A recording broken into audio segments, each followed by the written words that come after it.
corporate sector in India to support us financially and also to work together with us to make this world a better and more sustainable world to live in. We felt it was timely to invite our distinguished panel to talk about CSR 2.0, how to get exponential returns for corporations and society. What are the 3 top changes, improvements or achievements that we see? Obviously, companies take more care now on designing programs. There's more strategic input, there's more quality in the projects they have started. I think perhaps India is the only country that has mandated CSR under law. The estimate of Ministry of Corporate Affairs is about 20 to 20,000 crores. So somewhere we need to stay tuned into the potentials on CSR. There were some 16,000 companies that fell under the purview of Section 135. We find that after 1 year, second year, in this third year, there is a growth.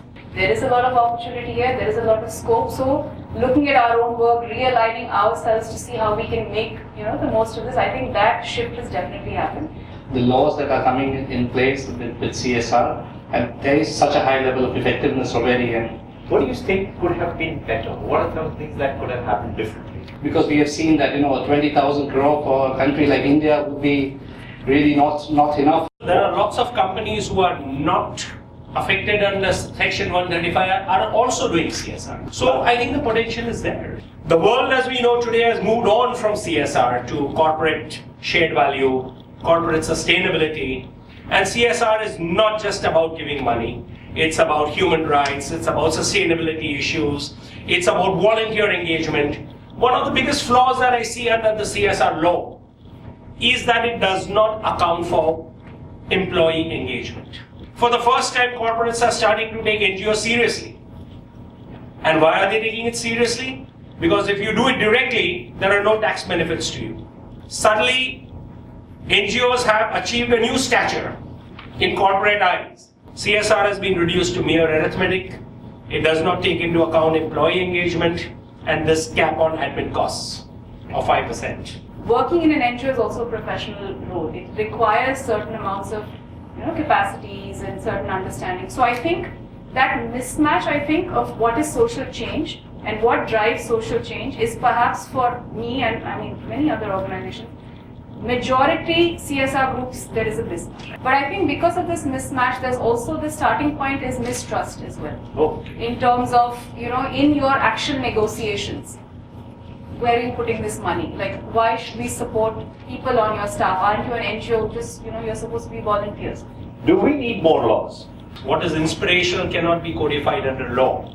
But now I think the Ministry of Corporate Affairs is trying to ensure that 100% of your CSR budget is actually spent. And not limit yourself to the 2%, but go far beyond what you can afford. So we need commitment, and we need the commitment of the top leaders, and we need engagement of employees. Without engagement of employees, it's only a shell. You can forget it, it's not sustainable. If we look at philanthropy today, or rather CSR, when we think of these 16,000 companies which are falling under the purview of 135, that is mandated to do CSR, the largest chunk is still SMEs. The big daddies are all public sector undertakings. How do you tap into that? Well, you got to be first accredited by the CSR hub. To get the real returns, we really need to look at NGOs and corporates as partners. We have to concentrate really to design the right programs. We have to think long-term oriented. So we don't want to have the wrong expectations. We want to discuss really what is possible to achieve. And there, TDH can guide us so that, okay, this is what we could achieve together.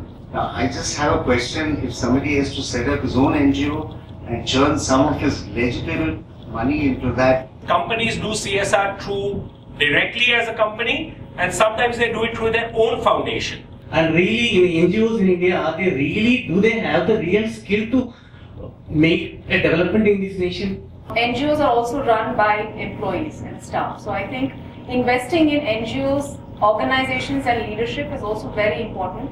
And that perspective has to come also when a corporate is investing. There's always a starting point, and now is the starting point.